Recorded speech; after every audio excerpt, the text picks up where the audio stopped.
Welcome back, you night owls. Tonight we slip behind the golden latticework of the Ottoman harem, past the fountains whispering secrets, and into rooms draped in embroidered veils where history doesn't always make eye contact. The Sultan's world was one of forbidden glances and dangerous pleasures, and yes, some of those glances were directed not at women, but at boys. What happened to them in this perfume prison? How did they endure? How did they survive? Spoiler, they probably won't survive this. So, before you get comfortable, take a moment to like the video and subscribe, but only if you genuinely enjoy what I do here. And while you're at it, let me know where you're listening from and what time it is. I love knowing which corners of the world are staying up with me. Now, dim the lights, maybe turn on a fan for that soft background hum, and let's ease into tonight's journey together. It begins in a place most people imagine filled only with odalisques reclining on silk cushions. But the Ottoman imperial harem wasn't just a female sanctuary. It was a labyrinth, part velvet heaven, part psychological warfare training ground, where obedience and seduction blurred into one. And somewhere in that luxurious jungle, there were boys. The harem was a fortress within a fortress, tucked deep inside the Topkapi Palace in Istanbul. From above it looked like a series of cloistered courtyards and tiled passages. Inside it was a world apart. No ordinary man could walk in uninvited. No ordinary woman could leave without permission. Time moved strangely here, marked by the rustle of silk, the clinking of anklets, and the shuffle of slippered feet over polished marble. But if you looked closely, nestled between the scents of rosewater and the glint of gold-trimmed mirrors, you'd find someone else. A young boy with kohl-rimmed eyes draped in loose silks, staring too long at the shadows. He wasn't supposed to be there. At least that's what the official histories like to imply. These boys, foreign, frightened, and painfully young, were often acquired through channels that would make any modern travel agent lose sleep. Some were war captives, taken from Christian territories along the Balkans or the Caucasus. Others were purchased through complex trade networks that trafficked human lives with the same indifference they used for spice or silk. Once they arrived, their past identities were quietly erased. No more names, no more languages, no more family. They were now Hadam, meaning eunuch, or, in some more tragic cases, soon to be. The conversion from boy to harem resident wasn't just physical. It was psychological, social, ceremonial. They were taught court language, Ottoman Turkish laced with Arabic and Persian. They were trained to walk in a way that seemed both submissive and alluring. They were shown how to lower their gaze, and when to lift it just enough to catch a royal eye. Inside the harem, hierarchy was everything. At the top was the Valid Sultan, the Sultan's mother, who often wielded more power than any Grand Vizier. Beneath her were the Cadins, the official consorts, then the Iqbals, the favourites, then the Gozdis, the hopefuls. At the very bottom were the newcomers, those yet to be noticed. The boys? They hovered somewhere undefined, servants to the women, companions to the powerful, curiosities to the curious. For those who weren't made eunuchs, survival depended on invisibility. Being noticed by the Sultan could mean a night of passion, or a sentence to a lifetime of manipulation, fear, and perilous favour. It's important to note that Ottoman records were careful, even cagey, about acknowledging the presence of these boys in a sexual context. But there are whispers, always whispers. Diaries hint, foreign ambassadors snickered, and court poets wrote with so much flowery ambiguity that modern historians still debate whether one line is about a young concubine or a cup of pomegranate juice. Historians still argue whether Sultan Murad IV's strict public morality laws were a way to overcompensate for his private indulgences. The man who banned alcohol and tobacco in the streets was rumoured to have a fondness for both, along with more than a few sweet-faced companions. Murad's contradictions weren't unusual. Ottoman sultans often lived in an ever-shifting swirl of public virtue and private vice, and the harem was the epicentre of that tension. And make no mistake, the harem wasn't just a sex den. It was a political machine. Every silk pillow was stuffed with ambition. Every jasmine-scented breeze carried whispers of plots, schemes, and seduction for leverage. A concubine who could please the sultan might become the mother of a prince. A boy who could charm his way into a night might secure a protector, or at least a pause in the constant threat of expulsion, or worse. The sensory experience of the harem was overwhelming by design. The walls were lined with Iznik tiles that shimmered like wet feathers. Incense burned continuously, thick with amber and oud. The soft clatter of beads and the low murmur of prayers created a lullaby that made time feel like a dream. It was comforting. It was disorienting. It was strategic. One particularly vivid account from a Venetian ambassador describes a young male page, barely 16, brought before Sultan Ibrahim I, known to his critics as Ibrahim the Mad. This sultan, whose mental instability is the stuff of legend, once allegedly filled a pool with coins just to watch naked women play in it. The page, delicately dressed and perfumed, was ordered to sing. He sang. Then, to dance. He danced. Whether anything happened afterward is omitted, but the ambassador ends his account with a dry, "He was not seen again by foreign eyes. Take that how you will." Not every boy suffered abuse, but even those who were lucky navigated a landscape that demanded constant performance. To survive the Sultan's moods meant learning to read a sigh, a glance, the angle of a turban. You had to become fluent in palace body language, which could shift from warmth to execution in less time than it took for a rose petal to fall. And some boys played the game so well they rose. A handful became personal attendants, keepers of secrets, even informal advisors. They knew things, they heard things, and sometimes they whispered things in the right ears at just the right time. They were walking paradoxes, too low to be seen as threats, yet too close to the Sultan to be ignored, like ghosts in silk slippers, a mainstream historical fact often glossed over. The Ottoman harem at its peak housed up to 1,000 people, women, boys, eunuchs, servants, all watched over by a staff so vast and meticulous it rivaled a modern-day intelligence agency. It wasn't just a place of pleasure. It was a court within a court. And if you think this is all just exotic speculation, remember this. The official architecture of the Topkapi Palace still bears the structural imprint of this clandestine life. Doors with multiple locks, windows that only open from the outside, corridors that twist not for design, but for control. And that little niche near the Sultan's chambers. That's where he listened to the conversations of the council, unseen, proving that even the emperor liked a bit of gossip. As for the boys, some adapted, some faded, and a few endured long enough to leave faint impressions on the margins of history. But none of them, not a single one, entered that world unchanged. If the young male concubines of the harem were ghosts in silk, then the eunuchs were the shadows that commanded them. Towering in their authority yet often physically diminished, these black eunuchs were not merely caretakers of palace propriety. They were gatekeepers, enforcers, confidants, and sometimes quiet tyrants. Positioned strategically between the concubines and the Sultan, they knew more than anyone else. And in their hands, every secret and every whisper became a lever of control. The palace structure ensured that the chief black eunuch, or Kizlar Asa, stood just one breath below the Grand Vizier in terms of influence. He controlled access to the harem, and by extension, access to the Sultan's most private hours. No pillow talk reached the sovereign's ear without his awareness. No sweet-smelling boy or doe-eyed girl entered the royal chambers without his approval. The irony? The very men who were surgically denied earthly pleasures became curators of the sultans, and not through simple record-keeping, but through intricate choreography of human movement and desire. They chose who would serve fruit at the evening meal, who would brush the sultan's hair, who would sing a lullaby after a thunderstorm, each action layered with implications. Most of these eunuchs were Africans, captured or sold young, then castrated in brutal, unsanitary procedures before being transported across the Sahara or through Red Sea ports. Survival rates were appallingly low. Some historians estimate 9 out of 10 boys never made it past the operation. Those who did found themselves transformed from boys to tools of empire. The paradox was profound. They were mutilated and marked as outsiders, yet trusted with the empire's deepest secrets. Denied families of their own, they became surrogate fathers to thousands of palace dwellers.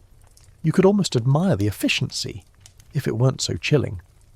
Every morning, the chief eunuch received sealed orders from the Sultan. Every night he reviewed reports from inside the harem, who quarrelled with whom, which concubine was feigning illness, whose bath lingered too long. This wasn't gossip. It was intelligence. And when the reports included a young male concubine causing disruption, or simply showing too much promise, action followed. Sometimes action meant reassignment to a less glamorous post. Other times, it meant a quiet disappearance. After all, the Topkapi Palace had gardens, wells, tunnels. Things could be done quietly. One mainstream historical fact rarely discussed is that the chief black eunuch often served as an unofficial censor. In poems, plays, or songs performed in the harem, he dictated which lines were acceptable. If a verse hinted too directly at the presence of male concubines, it vanished. If a painting showed a boy in a suggestive posture, it disappeared into private collections, or burned. But not all eunuchs were sinister schemers. Some grew attached to the boys under their care, forming bonds more paternal than political. One anecdote from the 17th century describes a chief eunuch secretly protecting a young page from the Sultan's attention, bribing kitchen staff to keep the boy in hiding until a new concubine was favoured. His actions, of course, were discovered, and he was promptly reassigned to a provincial posting, exile in all but name. Still, for most eunuchs, attachment was a liability. Loyalty to the Sultan came before sentiment, and so they trained the concubines with a blend of severity and precision. For male pages especially, the training was gruelling. They were taught to anticipate the Sultan's mood, to serve tea without clinking the cup, to present themselves at precisely the right angle, not too forward, not too shy. The best among them, those who moved like dancers and read poetry like diplomats, were elevated, given better rooms, finer garments, more hours of sleep, more. These rewards seem petty now, but in the harem they were tokens of power, and that power was fleeting. Imagine being a boy, 14 perhaps, led into a bathhouse of polished marble and steaming pools. You're told to strip. Your body is scrubbed, oiled, and perfumed. A eunuch inspects you, not with lust, but with the detached eye of a jeweller evaluating a flawed gem. He nods, and you're dressed in fresh silks. Your hair is arranged. You're handed a lute or a book of verse. Tonight you will serve the Sultan wine. You know what that means. You've heard the other boys' murmurs. You've seen the tear-stained pillows, the sudden silences when names are mentioned. You have one task: survive the night with your dignity intact, whatever that might mean. Historians still argue whether the Sultan's preferences were widely known or carefully masked. Official records speak delicately, saying the Sultan favoured companionship, or kept diverse company. But foreign ambassadors were less restrained. One French envoy in the 1600s wrote in his coded letters, "The Padishah is known to enjoy both fruit and flour, sometimes on the same tray. Fruit meant women, flour meant boys. Still, nothing was openly condemned. Why? Because the Sultan's body was sacrosanct. His desires, however strange, were divine. To criticize him was to question Allah's will." That didn't stop the whispers, of course, but it did keep heads attached to shoulders. Among the eunuchs, internal rivalries brewed constantly. The chief white eunuch, who oversaw the education of princes, often clashed with the chief black eunuch over matters of influence. And when a male concubine showed unusual skill, perhaps in music, languages, or politics, each side might seek to claim him. Sometimes the boys themselves played the game. A clever glance here, a whispered line of verse there, and suddenly a eunuch saw you not as a liability but as an asset. And if you were lucky, if your beauty endured and your charm held, you might earn something rare: protection. But protection had its price. To be favoured was to be watched. The higher you rose, the sharper the knives around you. A boy who served the Sultan too well might earn jealousy from rivals, or worse, suspicion from the Valid Sultan. She, after all, saw everything, and she was not known for mercy. One quirky tidbit preserved in a traveller's journal tells of a young male page who wore a tiny bell on his ankle. Not by choice, of course. The bell had been attached by a jealous consort who wanted to know when he entered the Sultan's chambers. For days the boy tried to muffle it with wool. Eventually he walked barefoot to silence the chime. The consort, infuriated, accused him of sorcery. He vanished the next week. The eunuchs likely knew what happened, but their silence was absolute. That was their power and their curse. Even in death they kept secrets. One preserved letter from a retired eunuch, written in the soft calligraphy of court etiquette, hints at regrets. He writes of sons not born but guided, and of songs I remember sung by those now forgotten. It's a rare crack in the armour, a glimpse of the human beneath the role. By the 18th century, reform-minded sultans began to shrink the harem. Western influence, internal decay, and changing tastes led to a slow erosion of its scale and complexity. But during its peak, it was a realm ruled not by desire but by discipline, and those who enforced it, those who bled so the Sultan could bathe in pleasure, were the eunuchs. Their legacy lingers in every crooked hallway and faded mosaic of Topkapi Palace, not just in what they did, but in what they prevented. Every scandal silenced, every rivalry redirected, every boy reshaped into something palatable for a ruler who believed himself to be God's shadow on earth. So the next time you walk past an ancient palace wall and feel a shiver, it might not be the wind. It might just be the memory of slippered feet, a faint jingle, and the quiet breath of someone who once watched the empire from behind a veil, and never dared speak his name. They come in chains or cradled on cushions, but they always arrive afraid. Boys from Armenia, from Greece, from the Balkans or Circassia, snatched from villages, orphaned by raids, or simply sold by desperate families. Some are captured in war, others handed over by smugglers who traffic in teeth and bone and youth. Their faces are soft, their eyes confused. Few speak the language. Fewer still understand where they are. The journey to Topkapi Palace begins far before Istanbul. In distant borderlands, Ottoman agents, sometimes disguised as traders, sometimes as holy men, scan the streets for what they call promise. That promise might be beauty, grace, or simply passivity. A boy who won't run when prodded. A boy who lowers his gaze without being told. Those taken are placed in caravans or loaded into ships. If they survive dysentery, dehydration and despair, they are presented to brokers who sort them like livestock. Prices vary. Those with symmetrical features fetch more. Pale skin is a luxury. Large eyes, a jackpot. One merchant writes in his ledger that a fair-skinned boy from Dalmatia sold at a weight befitting a noble steed. The comparison isn't accidental. Once chosen, the boys are bathed and dressed. Not to feel welcome, but to be made unrecognisable to themselves. Their old names are erased. In some cases, they're renamed after flowers or virtues. Jasmine, Suleiman, Fahad. Those names will follow them to the end, even if they last only a season in the palace. Here's where it gets stranger. Before they even reach the harem, many are sent to special training schools known as Enderun. These palace academies serve two purposes. First, to refine the raw material. Second, to assess value. Boys are judged not only on looks, but on how quickly they pick up Turkish and Persian, how well they recite verse, and how gracefully they bow. Instructors watch closely. A boy who hesitates in his steps is corrected.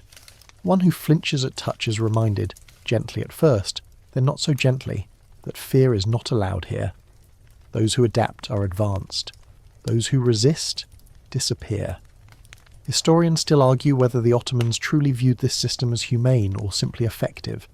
Some documents describe the process as education, others more honestly as cultivation, as if these were not children but orchids, grown in shade, trimmed and shaped, destined for display. In their final phase of preparation, the boys undergo a rite that can only be described as ceremonial conditioning. They're introduced to music and perfume, to fabrics and flavours. They're taught to play instruments with fingers as delicate as brush strokes. One account mentions a boy trained to pour coffee so skillfully that his stream of liquid curved mid-air. This, they were told, was elegance. This was Ottoman. The goal is transformation, not just physically but spiritually. The boys are to become embodiments of grace, of refined silence, of pleasure without question. To stand at the Sultan's side is not just an honour, it's a performance. Every blink, every exhale is part of the choreography. And the audience? A man who believes himself divinely appointed, who commands armies, who sleeps under a dome of stars but never without an embroidered pillow beneath his neck. The Sultan doesn't want conversation. He wants reflection. Someone to mirror his moods, absorb his storms, and vanish without complaint. The most prized boys become kuchek, dancers who perform at court feasts. Dressed in robes similar to women's, they whirl and sway with deliberate androgyny. Their movements studied to tease, not offend. Eyewitnesses from Europe write about these performances with a mix of horror and fascination. One French noble calls them serpents of velvet and smoke. Another notes, less poetically, that the dancers never smile. Indeed, smiling is rare. Most boys know better. In the harem, showing joy is a risk. It might suggest you're scheming, or worse, enjoying the Sultan's company too much. Better to remain neutral, a face like polished stone. One mainstream historical fact: Kochek performances were outlawed multiple times by reformist sultans, only to be revived in private. Like so many banned pleasures, they proved too tempting to extinguish. And as the boys grew into their roles, some found power in their art. They became confidants, mood makers, even political tools. But at what cost? The Sultan's gaze is fickle. What excites him one night bores him the next. A boy who charms in autumn may be ignored by spring. The rise is fast, but the fall is cruel. Some boys are reassigned to menial tasks. Others are married off, yes, married, to lower court officials, as a way of clearing space for newer acquisitions. A few are quietly retired, housed in remote villas with a pension and a warning, never return to Istanbul. But the worst fate is ambiguity, not dismissal, not death, but limbo. Those who fade without explanation become cautionary tales. Other boys whisper their names with half-shut eyes, wondering what rule they broke, what glance lasted too long. One quirky story, buried in the memoirs of a court servant, tells of a boy named Halim who mastered bird mimicry. He could imitate doves, nightingales, even the shriek of a hawk. The Sultan was amused, at first. Then, during a tense council meeting, Halim let out a laugh that sounded too much like a falcon's cry. That night he was moved to the laundry staff. He never danced again. Despite the danger, some boys learn to wield their influence. They listen when ministers speak. They memorize which guards drink too much, which scribes hold grudges. A few even pass messages, encrypted in poetry or scented with coded oils. These boys aren't just ornaments, they're operators, fragile spies wrapped in brocade, and yet they rarely leave a trace. Unlike the Sultan's concubines, who sometimes bore royal sons and became powerful matriarchs, the boys were never intended to last. Their roles were seasonal, their legacies ephemeral. A whiff of perfume in a forgotten hallway, a worn slipper under a gilded divan. Historians still debate whether one such boy, called Yusuf in one account, Mahir in another, became a silent partner in empire. Serving under Sultan Ahmed I, he allegedly composed love poetry that doubled as diplomatic advice. The verses, when analysed, contained references to border towns, supply routes, and enemy movements. If true, Yusuf was not only a companion but a strategist. But as with most such stories, the details are contested, the truth buried under layers of official silence. This silence, ironically, is their monument. The absence of names, the redacted records, the empty portraits all point to their presence. Like footprints in wet silk, they're seen only when the light hits right. For the boys, the palace became both cradle and cage, a place of unmatched beauty. Fountains shaped like tulips, halls painted in cobalt and gold, and of perpetual tension. Even in sleep they kept one ear open. Even in joy one eye watched the door, because the Sultan's summons could come at any hour, and when it came they had one duty: to please, to obey, to endure. And still some did endure. They found small ways to resist. A misplaced scarf, a song sung too slowly, a gaze held a fraction too long. These were rebellions, invisible to most but meaningful to them. A way to say, I am still here, I am still me. By morning they'd return to their roles, silent, graceful, composed. But somewhere deep within they carried the memory of who they'd been, and maybe, just maybe, the hope of who they might be again, if ever the gates opened. He stands before a mirror, its surface so finely polished that it distorts nothing, not the slight tremble in his chin, not the way his shoulders hunch ever so slightly beneath the drape of gauze-thin silk. He's 13, maybe 14, and today is the day he will learn what it means to become a gazelle. That's what they call them, gazelles. Not officially, of course. The court uses prettier titles: page, servant, companion. But behind closed doors, in the fragrant quiet of the harem, the nickname sticks. It speaks to how they're expected to move, light, poised, ornamental. A gazelle never stomps. A gazelle glides. A gazelle listens more than it speaks, and when it does speak, it does so in a tone as smooth as honey and as harmless as rain. For boys brought into the inner sanctum of the harem, this transformation is immediate and absolute. The process is less about training and more about unlearning. Unlearning how to walk like a village boy, how to sit without sprawling, how to look without defiance. Even laughter is reshaped. No loud guffaws, no snorts, just soft, bell-like giggles that evaporate into the steam of the baths. They begin with posture, shoulders back, chin slightly tilted, not arrogant but curious. Feet turned slightly outward, hands resting not at the sides but lightly interlocked at the stomach. This is how one stands when in the presence of royalty. This is how one becomes desirable but not forward, beautiful but not bold, its body language weaponized. Next, the voice. Speaking is an art. The boys are trained to draw out vowels, to soften consonants, to let their words float instead of fall. Some instructors insist they recite Persian love poetry as they walk the harem corridors, adjusting tone and cadence with each step. Others make them whisper tongue twisters while balancing trays of sweets. The goal? Elegance without effort. Poise without pride. Historians still argue whether these training rituals were codified or passed down informally, apprentice to apprentice, like stagecraft or superstition. What's clear is that by the time a boy was ready to serve in the presence of the Sultan, he was unrecognisable from the child he'd once been.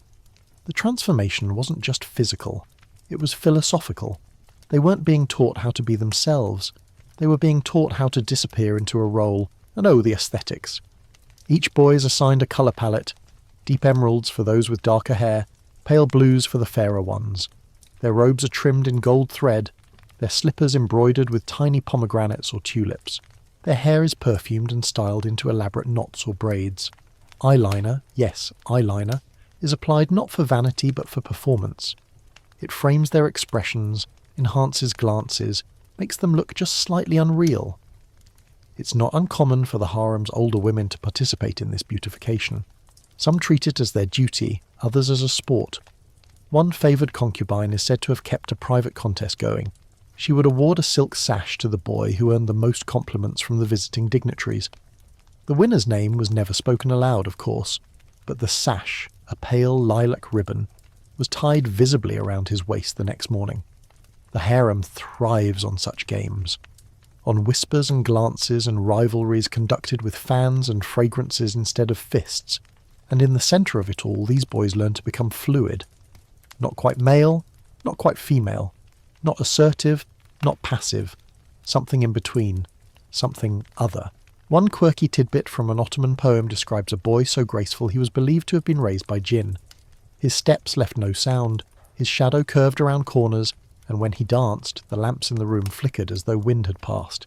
His name was Iskender, but he was known in court as Ruzgar, the breeze. Dance, naturally, is crucial. Every boy is taught to move with rhythm and restraint, not to entertain, at least not directly, but to inhabit space beautifully. One hand over the heart, the other extended like a ribbon. Eyes downcast, lips parted just so. Music isn't always required. Sometimes they move in silence, the steps alone enough to summon meaning. When a boy masters this, he is said to be ready for the Kabul Gachisi, the night of acceptance. No announcement is made, no ceremony. But one evening, he is told to remain after the others have been dismissed. He waits alone in a chamber lit by one oil lamp, the scent of jasmine drifting from the hall. Then a eunuch arrives and nods. That nod is a door opening, and once through it, there is no way back. The Sultan's quarters are silent. Silence is a power here, more commanding than trumpets. The air is thick with perfume and anticipation. The boy doesn't speak unless spoken to. He doesn't sit unless told. And if he's afraid, which he almost always is, he must not show it. What happens in those rooms is seldom recorded. The Ottomans, for all their pageantry, were masters of discretion.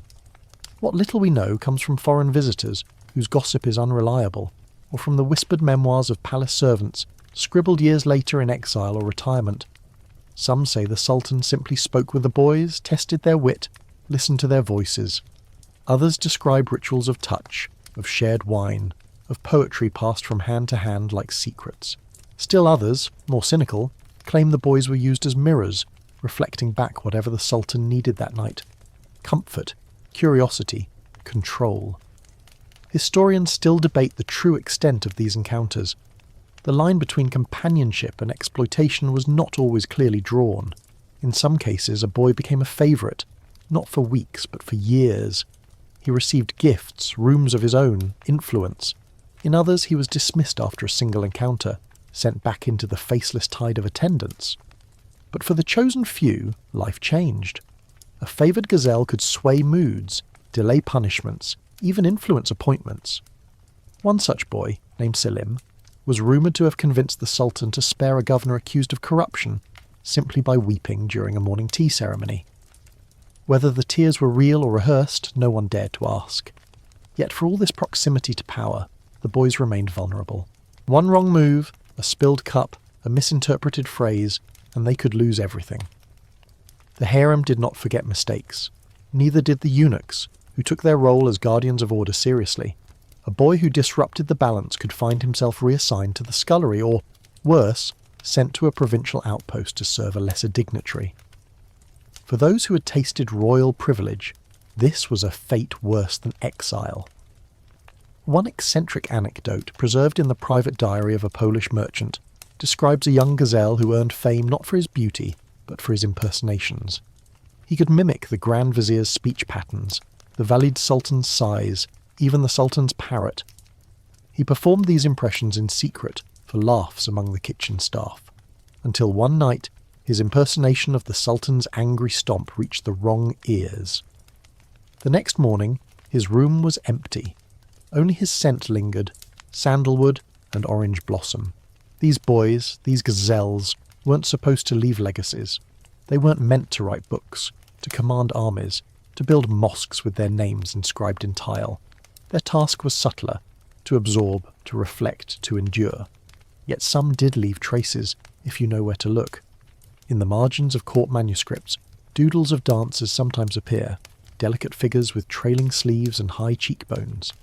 In anonymous poems, you'll find verses praising the boy who walks like smoke and tastes of clove. In letters from foreign emissaries, strange codes crop up, initials, sketches, perfume names that hint at unspoken encounters. But perhaps their most lasting legacy is atmospheric, a mood, a quality of stillness that lingers in the empty chambers of the old palace, a hush, as if someone is still dancing just out of sight, too light to make footsteps, too swift to catch. They became gazelles. They became myth. No matter how exquisite the grooming, how delicate the dance, or how fragrant the silk, it all narrowed toward one unspoken question. Would the Sultan summon him? To be chosen meant stepping into a different gravity. In the opulent cage of the harem, nothing was heavier than a look from the man who ruled the known world, and nothing more dangerous than staying on his mind too long. The Sultan's bedroom roster, though never publicly recorded, functioned like a shadow calendar. It rotated between favoured concubines, political alliances, maternal obligations, and, occasionally, a boy whose performance in dance, verse, or simple obedience had caught someone's attention. Selection didn't come with a trumpet blast. It came as a whisper, carried by a eunuch at dusk. You, tonight. Sometimes it was said gently, with a reassuring pat on the shoulder. Sometimes it was delivered with all the warmth of a meat order. Regardless, the meaning was the same. Prepare yourself. Preparation was both practical and ceremonial. The boy would be bathed in rosewater, oiled with sandalwood, and dressed in a robe just sheer enough to suggest, but not reveal. If he was known for poetry, he might carry a scroll. If he sang, he might be expected to hum softly upon entering. Every gesture was choreographed, every silence engineered. The path to the Sultan's chamber was always dimly lit. Not for mystery, though that was certainly achieved, but to signal a shift. He was no longer a servant, a page, or even a person. He was an offering. Historians still argue whether these encounters were romantic, exploitative, or political theatre cloaked in luxury. There are records of sultans discussing matters of state while lying beside a young page. Others suggest nights filled with opium haze and languid indulgence. Either way, the boy's role was to be invisible yet unforgettable. Pleasing, but not threatening. Emotional, but never messy. The balance was nearly impossible. A boy too charming might earn suspicion. Too distant, and he might never be summoned again. It was courtship without choice, a love affair wrapped in obligation, and always it carried the weight of performance. One mainstream historical fact: Sultan Ibrahim the Thiamli reportedly ordered hundreds of concubines drowned for a single perceived betrayal, an act so brutal that his own court grew fearful of his volatility Now, imagine being the young boy tasked with pouring his sherbet the next evening. Your hand would have to be steady, your eyes lowered, your fear sealed behind a smile. Some boys became repeat guests, favourites. They earned nicknames like the Night Jasmine or the Moon's Reflection. These weren't affectionate pet names, they were code. Everyone in the palace knew who they referred to, and with those names came gifts, rings, robes, sometimes even miniature palaces tucked along the Bosphorus. But gifts were not guarantees. One slip, a wrong word, a lingering glance at another courtier, and it could all evaporate. The harem was as jealous as it was luxurious.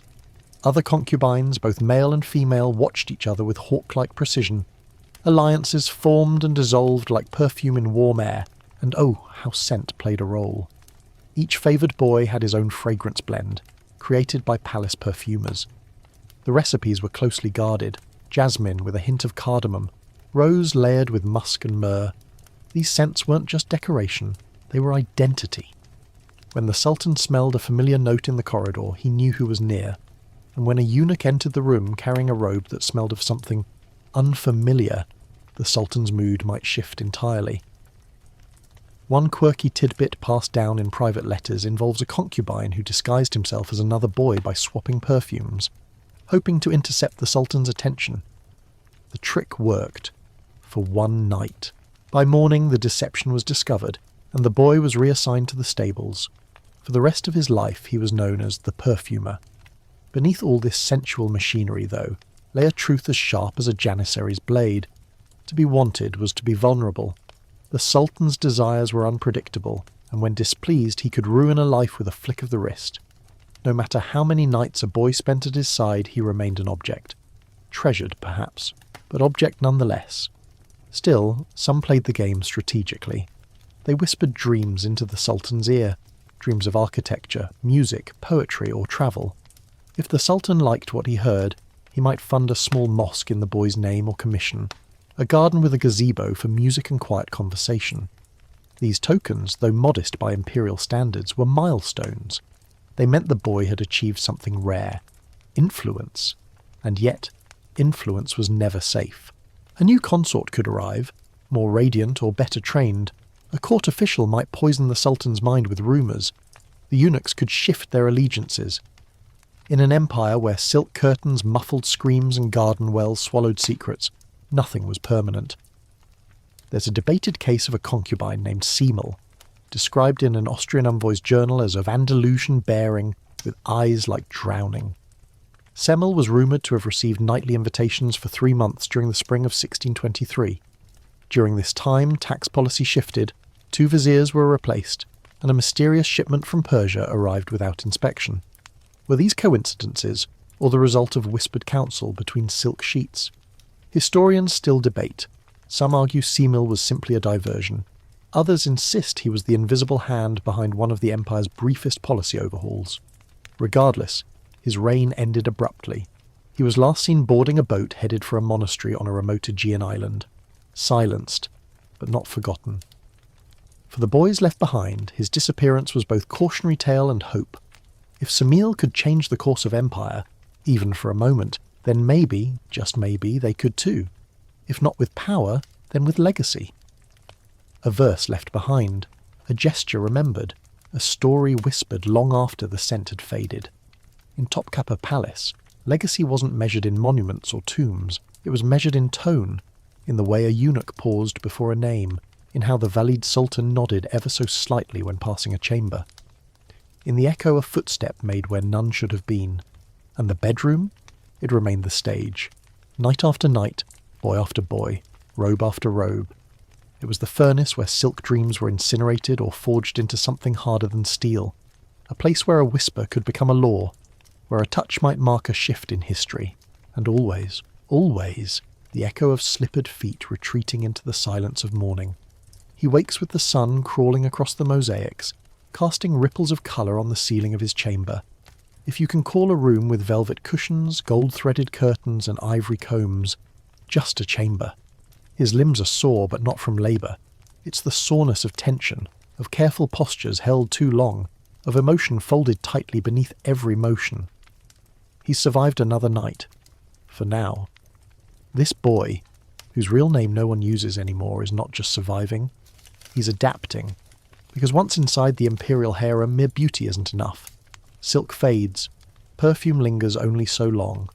To thrive, a male concubine must become fluent in the unspoken, in moods, in shadows, in the thousand ways power pulses through a room, invisible and hungry, and he's learning quickly.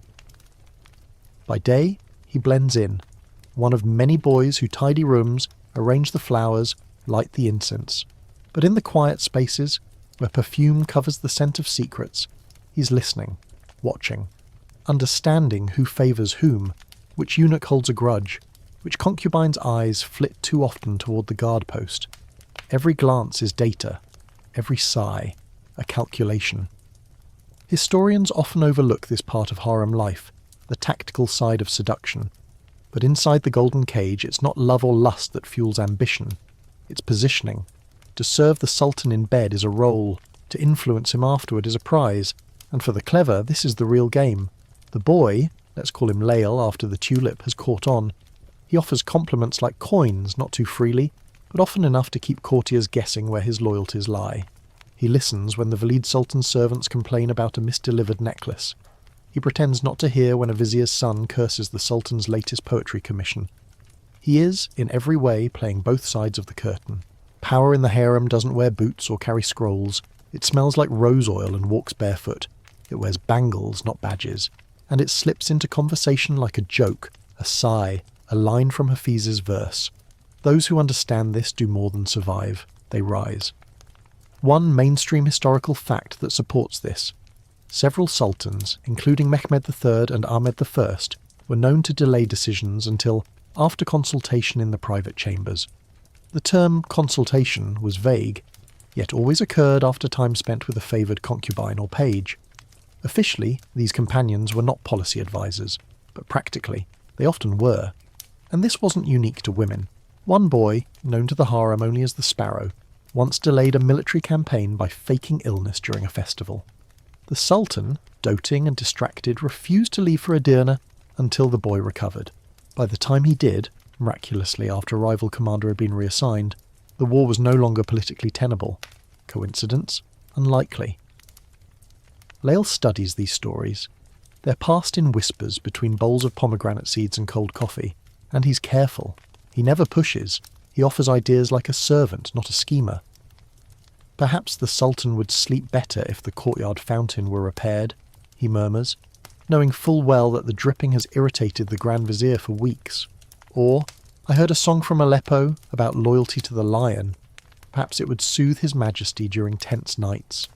He leaves out that the song's second verse is a parable about betrayal and silence. Every phrase a tool, every nod a transaction, and then come the gifts. When a boy like Lael gains attention, gifts follow, small at first. A sash embroidered with his favourite flower, a pair of sandals stitched in silver, then larger, a private courtyard where he may stroll, a mosaic designed with his birth sign, a servant assigned to read him the Persian epics while he eats. These gifts aren't just tokens of favour, they're currency. They signal to others in the palace where influence resides. A eunuch noticing Lael's new robe may reconsider how he addresses him. A concubine whose room grows colder may begin to ask questions. The palace is full of eyes, but none of them see everything. That's the trick. Lael begins hosting tea in his chamber. Innocent, really. Just poetry, some sherbet, perhaps a new song played on the oud. But slowly the guest list shifts. A junior eunuch, a favoured kitchen servant, a girl who brushes the Valide Sultan's hair and hears everything.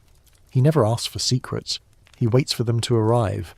One fringe tidbit whispered among former palace servants is the tale of the Moon Circle, a group of concubines, male and female, who met under the guise of nightly prayers, but shared intelligence about which way the Sultan's interest was blowing. According to one elderly bath attendant, this group once saved a poet from execution by convincing the Sultan that a misunderstood verse was actually praise disguised as criticism. The poet lived. The moon shone bright that night.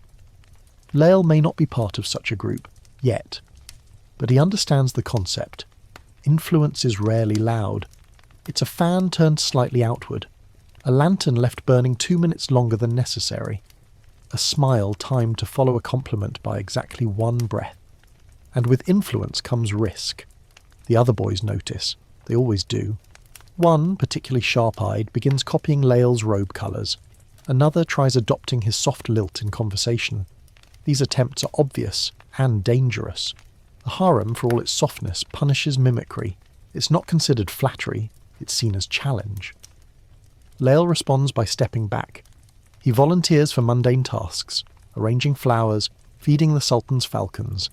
He becomes quiet, attentive, forgettable for a week. Just long enough for the others to forget what they were imitating. Then he reappears, more composed, more careful, more powerful. Historians still debate whether male concubines ever truly wielded lasting influence. The records, heavily sanitized, rarely name them. But in the gaps we glimpse possibility. A fiscal shift following the promotion of a eunuch known to favour a certain boy. A diplomatic change shortly after a rumoured illness in the harem's male wing. Correlation? Perhaps. But in Ottoman politics, nothing was ever accidental. Lael's own power peaks not with a policy, but with a sigh. One night, as he prepares the Sultan's evening sherbet, he remarks, softly, that the scent of clove is missing. The Sultan frowns. Has the spice trade faltered again? He mutters. The next morning a shipment is rerouted. A merchant is reprimanded. Lael says nothing. He simply adds extra clove to the next serving, and the Sultan smiles. These moments accumulate. Not enough to make Lael a vizier, but enough to make him matter, and mattering is dangerous. He begins receiving notes, not from the Sultan, but from others. Some anonymous, some with seals. One warns him to stop meddling. Another offers a gift if he corrects the Sultan's impression of a certain commander. He burns them all. But he remembers the handwriting. Even the eunuchs, long his quiet allies, begin watching him with new calculation. Their expressions are harder to read now, their jokes cooler. Lael knows he's reached the glass ceiling of his position, loved, respected, but now feared. He must choose, step back, or move forward into something else entirely. Some boys flee at this point. They feign illness, request reassignment, or even confess sins they never committed just to be sent away. Others, like Lael, do something bolder. He vanishes. For 3 days no one sees him. His chamber remains untouched, his robe hanging on its usual peg. Rumours swirl, illness, punishment, death.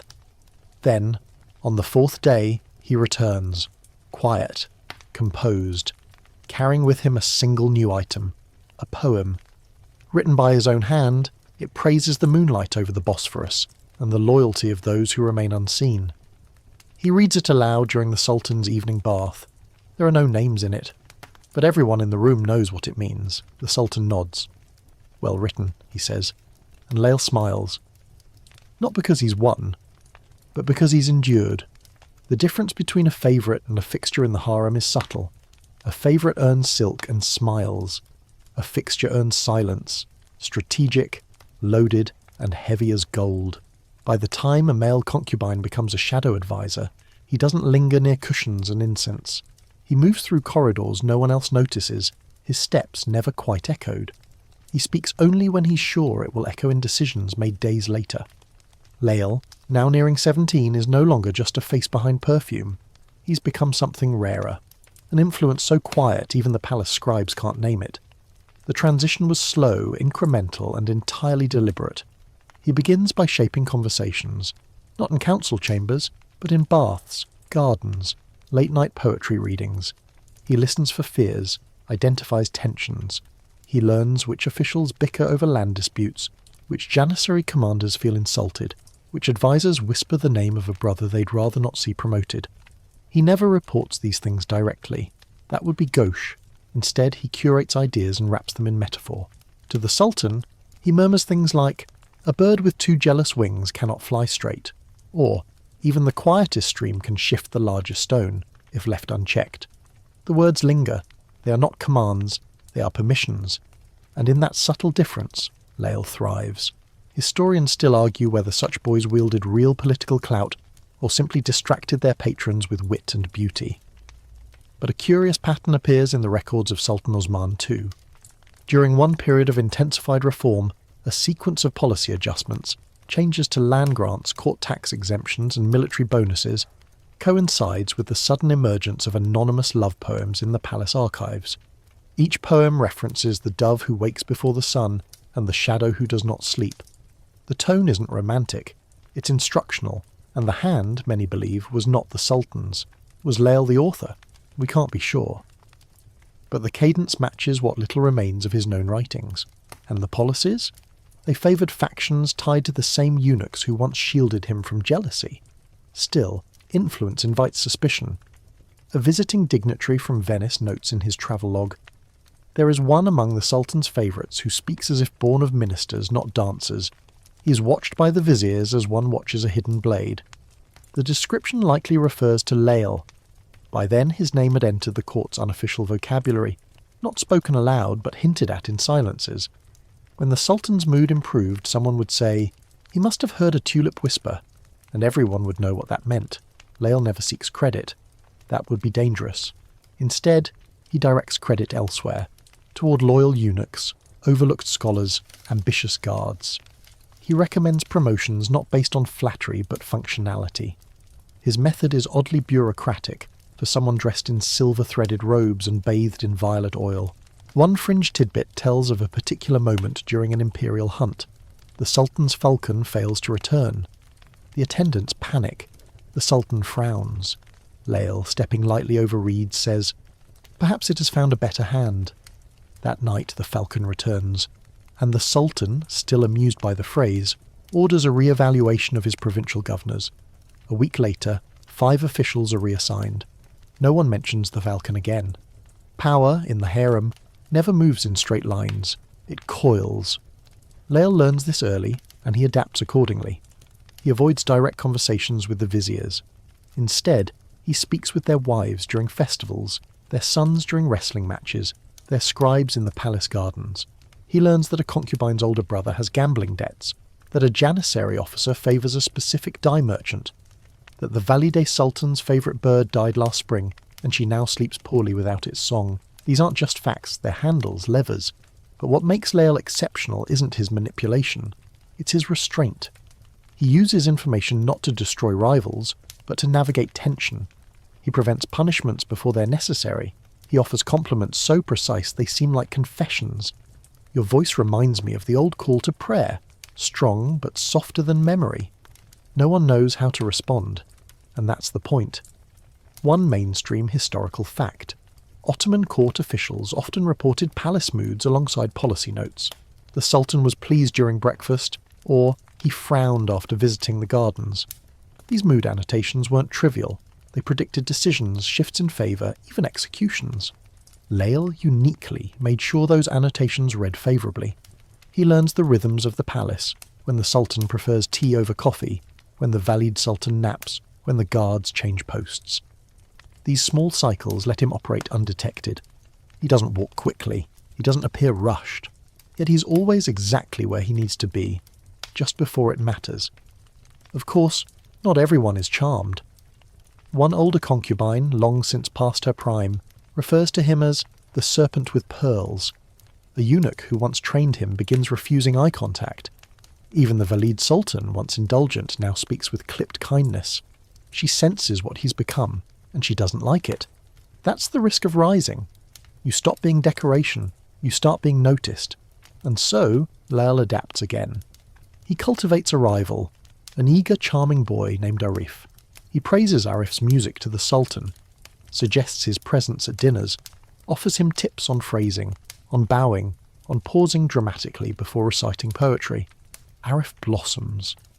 And as he does, court attention drifts slightly, mercifully away from Layl. Behind the scenes, Layl still pulls strings, but publicly he's stepping back, a flower in late bloom. Arif thrives, and in doing so shields Layl from scrutiny. It's a move both brilliant and devastating. Because he likes Arif, genuinely. And he knows what the boy doesn't yet. This attention, this warmth, will come at a cost. But Layl has made his choice. Better to endure in shadow than perish in light. Historians still debate the longevity of male concubines who gained such influence. Some claim they were quickly removed once exposed. Others argue they were simply absorbed into the bureaucracy, hidden behind honorary titles and distant postings.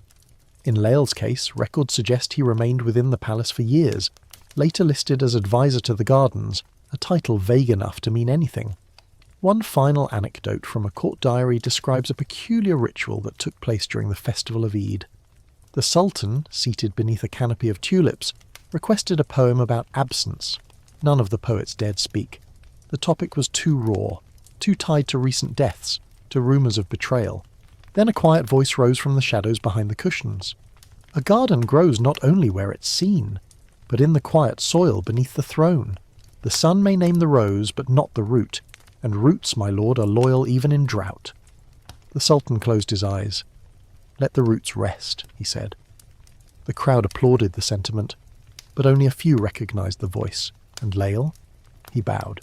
Once, then vanished again into the fabric of the palace, not forgotten, just folded away. The palace breathes in whispers. Stone doesn't echo as much as it absorbs, holding in its veined walls every chuckle, command and moan, ever spoken within its shade. In Topkapi, the thickest whispers are not about the Sultan's wars or banquets, but about what and whom he prefers when night falls. Rumours in the Ottoman court are not merely idle gossip. They're a kind of currency, traded between eunuchs over tea, embedded in a line of poetry, exchanged with a smirk between foreign ambassadors, a raised eyebrow at the mention of a new attendant, a hush when a name is spoken too clearly. These aren't accidental, they're part of the system. And among all topics that dance through the curtain-hung corridors, nothing is as volatile or valuable as whispers about the Sultan's intimate preferences. A concubine, particularly a male one, may rise on these whispers, or fall by them. Lael knows this well. He's seen it happen before. He's seen how an idle comment by a jealous rival, a joke about a boy's perfume lingering too long in the imperial chambers, can shift the wind inside the palace. A change in tone from the Sultan, a missed invitation, and just like that, a boy is out. Gone. Erased like chalk in the rain. Sometimes the whispers aren't even malicious, sometimes they're strategic. A vizier who disapproves of a policy might float a story through his wife, who mentions to the Valide Sultan that it's unfortunate His Majesty spends so much time with the one who sings to candles. It's not an accusation, it's a lament, but the effect is the same. Historians still argue whether the palace tolerated male concubines openly, or kept the matter entirely cloaked. The truth is slipperier. Officially, the Sultan was beyond judgment, his desires divine. But unofficially, everyone had an opinion, and every opinion had an angle. Even foreign embassies played the game. French and Venetian diplomats frequently noted the presence of beautiful male attendants. They didn't accuse, they observed. His Majesty's taste for harmony extends beyond music, one French envoy writes coyly. Another scribbles in a travel diary. The palace dances on feet both soft and firm, in robes both open and guarded. These ambiguities were deliberate. Open discussion risked offence. But coded innuendo, that could travel. And travel it did. Into courts across Europe, into enemy states, into historical archives. These whispers shaped reputations, not only of individuals, but of the entire Ottoman court. To some, they reinforced the stereotype of Eastern decadence. To others, they served as proof of refined sophistication. It depended on who was telling the story, and why. Within the palace, however, the impact was immediate and personal. A boy whose name was whispered too much became a liability. He was either hidden away, reassigned, or, if the rumours grew too loud, removed entirely, not executed necessarily. That was too dramatic. More often, they were transferred, given quiet exile in a distant estate, married off, lost. One quirky tidbit involves a page boy named Emir, known for his extraordinary embroidery skills. Emir once sewed a sash for the Sultan embroidered with a poem, one that subtly referenced the curve of a shoulder, the warmth of a bed. No name, no pronouns, but the implication was clear. The sash was admired during one imperial banquet, then never seen again. Emir was sent to oversee garden planning in Bursa. The garden never appeared, neither did he. Lael understands this dynamic. He plays it masterfully. When a eunuch makes a veiled comment about those who rise too quickly, Lael responds with a modest bow and a mention of his new duty. reading religious texts to soothe the Sultan's nerves. Spirituality, after all, is harder to question than seduction. He avoids compliments in public. He accepts praise with downcast eyes. When other pages push themselves forward, he steps slightly back. He lets the Sultan speak first, always. And yet, the whispers continue. Some believe he is crafting policy through poetry. Others claim he's merely clever, but harmless. Still others, more envious than analytical, insist he has a magical charm, that he places herbs under the Sultan's pillow, that he bathes in water blessed by dervishes, that his perfume is mixed with pomegranate tears. One rumour, particularly colourful, describes Lael as an echo spirit, a mythical being who appears only when summoned and vanishes before dawn. It's nonsense, of course. But that's how rumours work. They don't need truth, just traction. Historians still debate whether Sultan Murad IV, known for his erratic purges and violent temper, ever punished favourites based solely on rumour. The records are conveniently vague.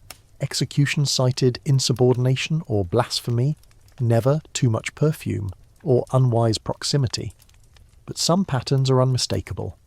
Multiple young attendants disappear during periods of court tension, particularly when foreign policy goes poorly or public discontent rises. Blaming a favourite, especially a male one, becomes an easy way to redirect frustration. It's cleaner than deposing a vizier, quieter than scolding a general. No one protests when a concubine vanishes, and no one has to acknowledge what they were really punishing.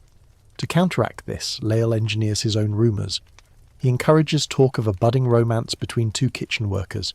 He suggests through silence that the Sultan is more fond of hunting than anything else. He commissions a lullaby about loyalty that uses a falcon as its symbol, not a dove. In these ways, he shifts the conversation. Still, the danger remains. One evening, while walking alone through the quiet garden behind the harem, he hears two eunuchs speaking in low voices. He's clever, one says, but too clever. The Sultan tires of cleverness. They don't see him, but he sees them. That night Lael weeps, not from fear, but from weariness. Because this is the real price of being noticed. Not the gifts, not the jealousy, not even the isolation. It's the constant act, the endless rehearsal, the exhausting task of being both loved and invisible. He considers stepping back, asking to be sent abroad, requesting a post in a shrine or school. Others have done it. Some live quiet lives, in towns where no one knows what they were. But he doesn't. Not yet. Instead, he writes a letter. Not to the Sultan, not to the Valid Sultan, but to the chief black eunuch. In it, he offers a service, that he remove himself from nightly rotations, and instead dedicate his time to organising palace poetry recitations for foreign guests. He positions it as a patriotic act, a means of showcasing Ottoman beauty and eloquence to those who misunderstand us. The eunuch accepts. The whispers shift. No longer a lover, now a liaison. And in this new role, Lael thrives again. He speaks with poets, hosts diplomats, curates evenings where Persian verse and Turkish music intertwine under lanterns. He becomes a symbol of refinement, not temptation. The whispers continue, of course, but they lose their edge. They become admiration tinged with curiosity, not jealousy. And Lael at last breathes easier. Still in the quiet of his own chamber, he sometimes smells the old perfume, still kept in a crystal bottle at the back of a locked drawer. He uncaps it, smells, remembers. Not everything fades. Some whispers, even if silenced, live on in the stones. The day starts like any other, sun slicing low across the tiled domes of Topkapi, casting long shadows that seem to reach for secrets. But something's different. There's a tension in the air, not the usual buzz of court routines, but a hum, sharp like silk tearing. In the lower quarters, servants scurry with their eyes lowered. In the barracks, the janissaries polish their scimitars with more focus than usual. Something is about to rupture. It begins with a glance. Lael, now removed from the nightly rotations and operating in his new guise as cultural liaison, notices it first during a poetry gathering in the pavilion near the Imperial Gardens. One of the guards, tall, broad-shouldered, with a scar that curves like a question mark along his jaw, looks at him. Not a look of disdain or curiosity, but a look that lingers a beat too long. Later that evening, when Lael passes through the corridor by the armoury, the same guard is there lighting a torch. He doesn't speak, just nods. and smiles. Not the smirk of court jesters or the perfumed kindness of eunuchs, but something rough, something real. His name is Kadir. He's a Janissary officer, one of the Sultan's elite, a soldier trained from youth, hardened by desert winds and palace walls alike. Janissaries aren't supposed to speak to concubines. Their worlds orbit the same court, but never touch. Except this time, they do. It starts innocently, an apology muttered after a nearly collided shoulder. Then a shared glance when both are waiting in the mosque courtyard for different processions to pass. Then a whispered comment about a bird nesting under the palace eaves, which both have noticed. Birds, glances, laughter. The familiar rhythm of something forbidden. One mainstream historical fact: Janissaries were often recruited as children from Christian lands, forcibly converted and trained in strict military discipline. They were loyal to the Sultan, officially, but within their ranks, they operated as a brotherhood, often suspicious of palace intrigues, especially anything that might cloud the emperor's judgment. So, when Kadir begins showing up more often in Lael's orbit, once at the imperial fountain, again at the prayer hall, and yet again during a musical rehearsal, the danger is clear. Lael knows the rules. Eunuchs watch. Gossip trickles. If their moments together grow too frequent, too warm, someone will notice. And they do.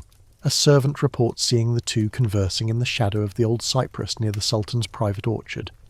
A concubine mentions to a eunuch that our nightingale sings to soldiers now. The Valide Sultan frowns at her mirror when Lael's name is brought up in connection with a guardsman. Still, Lael persists, because it isn't just attention anymore, it's affection. The rare kind born not from mutual benefit but shared exhaustion.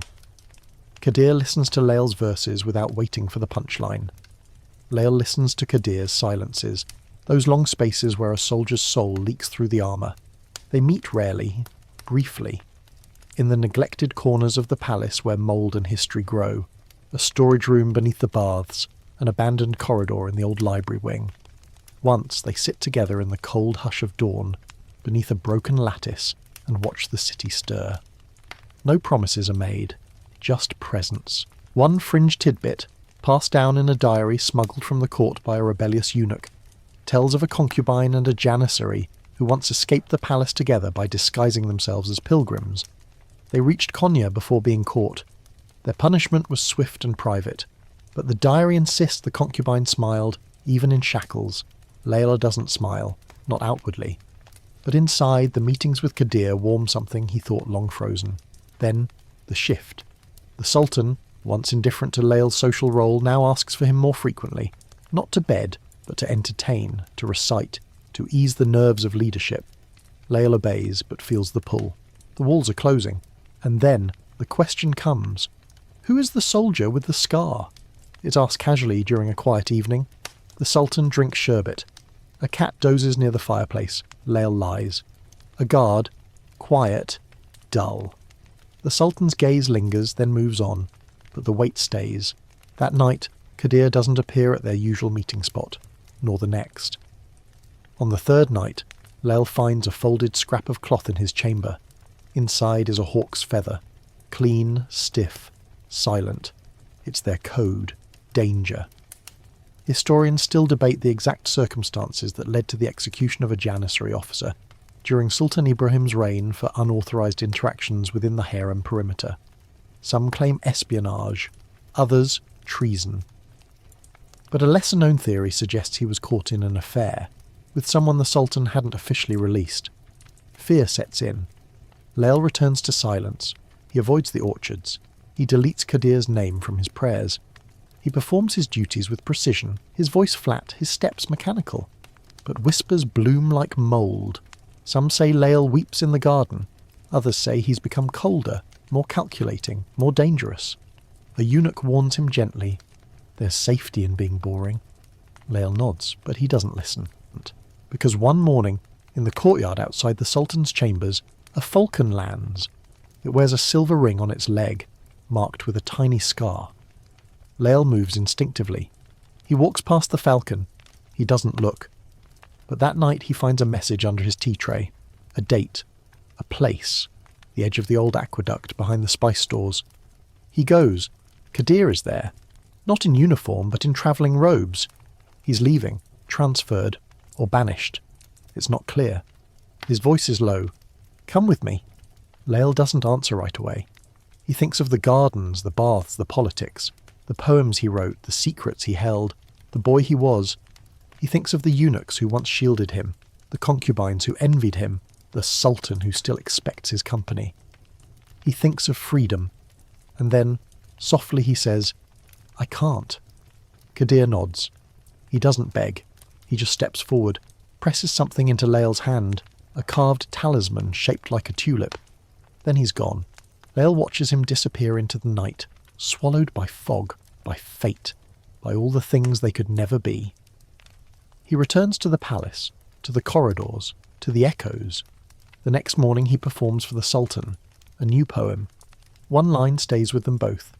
"Some loves bloom where no sun dares linger, roots fed not by light, but by longing." The Sultan says nothing, just nods. But later, in the records of that week, a curious note appears in the court ledger. One officer, reassigned. No reason given. One poet, granted a private chamber. The harem continues. Boys come and go. Music drifts through tiled halls. Whispers soften, then rise again. But Lael walks a little slower now, and in his private chamber, beneath a silk pillow, a tulip-shaped talisman waits. There is no ceremony for survival. No horn blown for the ones who made it through.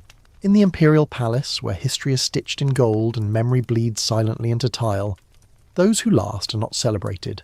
They're merely there, and sometimes not even that. Lael wakes now not to summons or silk, but to quiet. His new quarters are modest by palace standards. Just 2 rooms, a small balcony, and a view of the gardens he once wandered in disguise. The tapestries are older, the cushions less plump, but the air is his own, and that to him is worth more than a brocaded robe. He is no longer a concubine, not officially. His title is vague, literary curator, a phrase that means everything and nothing. He's tasked with preserving court poetry, advising on ceremonial phrasing, and sometimes ghostwriting letters for the Valid Sultan. But behind the layers of protocol, everyone knows what he truly is, a survivor. And in this palace, that means he's dangerous.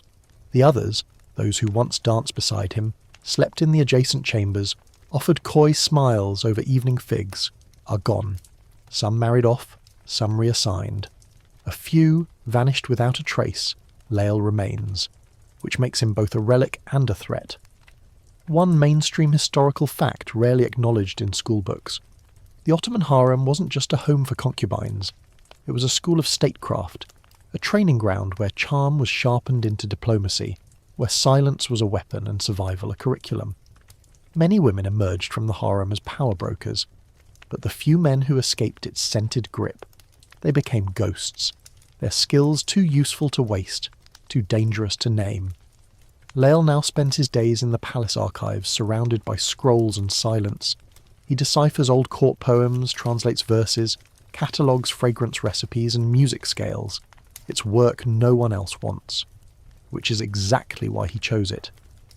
At first, they think he's fading, that he's withdrawing into dust and ink, but they forget. This is how he works, not through declarations but through deliberate absence. Still, memories haunt him. He dreams of Kadir some nights, not the man exactly, but the shape of him. A shoulder turning in a corridor, a voice half heard beneath birdsong. Once he dreams of the talisman glowing, then crumbling in his hand. He wakes shaken, but not surprised. One morning, as he sorts old festival invitations, he finds a folded note tucked inside a book of Hafiz's poetry. The paper is stiff, the ink faded. A single sentence. They say the dove who sang too sweet now tends the garden gates. No signature. The handwriting is Kadir's. He doesn't ask how it got there. Some things in the palace move on their own. This small note changes nothing, and yet everything. Lael begins walking in the gardens again, slowly and at odd hours. He avoids the flowering paths and chooses instead the old stone walkways behind the kitchens. He watches the guards, not directly but through shadows. He never sees Kadir, but sometimes when the wind shifts he hears a whistle that's too deliberate to be accidental. He keeps his face still, but inside something reopens. One fringe detail from a 17th century journal of a Venetian visitor recounts a concubine who, after falling out of favour, became the anonymous author of a popular book of palace riddles. Each riddle contained layered political commentary. No one could prove his identity, but everyone knew. The eunuchs, it's said, tolerated it because cleverness, once harmless, is less dangerous than silence. Lael considers writing, not just poetry, but something broader, memoir perhaps, disguised as fiction. A tale of a boy who became a ghost, who whispered into the ears of emperors. But he hesitates. The palace doesn't burn books, but it watches the hands that hold the quill. Instead, he writes verses. Nothing overt, just metaphors. Petals that bloom too early, stars that blink out mid-season, fires that smoke but never flame. And the Sultan, he's aging now, less interested in verses, more in legacy. He asks for mausoleum designs, for treaties to be written with flourish. He sees Lael rarely, but when he does, he always pauses. "You still around?" he asks one evening. Lael bows. "The ink, your majesty, hasn't yet dried." The Sultan laughs. "Good. Someone has to remember." Then he leaves, surrounded by guards and ministers who no longer look at Lael, because to look is to acknowledge, and to acknowledge is to admit you don't understand how he's still here. Lael takes this as permission. He begins mentoring one of the younger pages, soft-spoken, quick with verse, prone to melancholy. Not for seduction, for protection. He teaches him how to listen without reacting, how to compliment with precision, how to read the tone of a room by the angle of its silence. He tells him nothing of Kadir, or the knights, or the talisman, just survival. He also befriends one of the older eunuchs, Bashir, who once scolded him for walking too loudly in the Valid Sultan's wing. Now, Bashir is slower, softer, but still sharp. "I thought you'd vanish," Bashir says one day. "I did," Layla answers, "just not completely." They share tea in the old corner of the archives where the mosaic of Suleiman's favourite horse remains half restored. Bashir teaches him calligraphy techniques.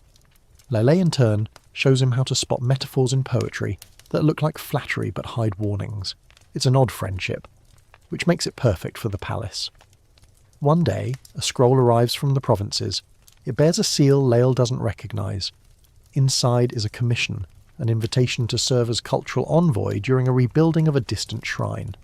The post is ceremonial, the town remote, but it's an offer of freedom, the kind that doesn't come twice. He considers it for 3 nights. On the 4th, he walks to the garden, past the old aqueduct, and leaves a note under the 3rd stone from the left. He doesn't wait for a reply. He doesn't need to. The next morning he accepts the commission. There's no farewell party, no procession, just a small boat, a quiet river, and a man in plain clothes who carries a satchel with scrolls and a tulip-shaped talisman wrapped in cloth. As the palace fades into fog, Lael doesn't look back, because he knows, somewhere, in the alleys of whispers and walls that remember too much, he already lingers, not as a boy, not even as a concubine, but as something harder to erase, a survivor who outlasted beauty, a ghost who learned to breathe. History doesn't record tears unless they fall on treaties or leave stains on royal decrees, and so the lives of male concubines like Lael rarely make it into the chronicles, except as footnotes, rumours, or allegories dressed in polite ambiguity. They're remembered not by name but by suggestion, smudged across records like fingerprints on velvet. Still, traces remain. In the vast, echoing archives of the Ottoman palace, housed now in carefully climate-controlled vaults, scholars sometimes stumble upon anomalies, unattributed poems written in a hand that recurs across decades, unusual calligraphy on diplomatic missives, seals that once marked only ceremonial documents now appearing on policy proposals. It's here, buried in bureaucratic breadcrumbs, that a different story starts to emerge. The story of the ones who weren't supposed to exist, of silk and shame. When a male concubine leaves the harem, if he does, it is not with fanfare. His departure is often noted only in ledger books, beside food allowances and bathhouse schedules. Sometimes he's listed under a new name, or assigned a title like Advisor of Aesthetics, Steward of the Library, or even Cultural Intermediary. All plausible, all vague. All designed to smooth over the question, what exactly was he doing there? Lael, though distant from the palace now, continues to feel its pull. In his assigned province, far from the Bosphorus and the blue glass domes of Topkapi, he supervises the construction of a mosque's garden. He walks among stonemasons, chooses tiles with care, discusses fountains and cypress placement like a man born to earth, not perfumed illusion. Yet every night, when the calls to prayer soften into echo and the frogs begin their nightly concert, he writes, not for anyone, not even for himself, but because the words need somewhere to go. He writes about silk cushions that smelled of rosewater and danger, about footsteps that learned how to vanish, about the day he first wore his hair in a style that wasn't his choice, and eventually about shame. Not the shame forced on him by others, though there was plenty of that. The shame that arrived in quieter moments, when he realised how easily he'd accepted the rules, how willingly he'd adapted, how masterfully he'd thrived in a system built to erase people like him. Historians still argue whether male concubines were voluntary participants or coerced victims. The truth is, as ever, more complicated. Many were enslaved or taken through the Dev Shirm system, yes, but once inside, many learned to navigate, to manipulate, to rise. Agency and imprisonment sat side by side, and shame. It came not from their bodies, but from the price of survival. One mainstream historical fact often glossed over is how Ottoman society approached male sexuality. Homosexual behaviour, especially within courtly or poetic contexts, was rarely punished directly, unless it threatened social order or public morality. Poetry praising male beauty flourished. Miniatures depicted gazelle-eyed youths and longing stares. Yet, at the same time, those who crossed invisible lines of power, propriety or politics were swiftly punished. This duality allowed the system to flourish in secrecy.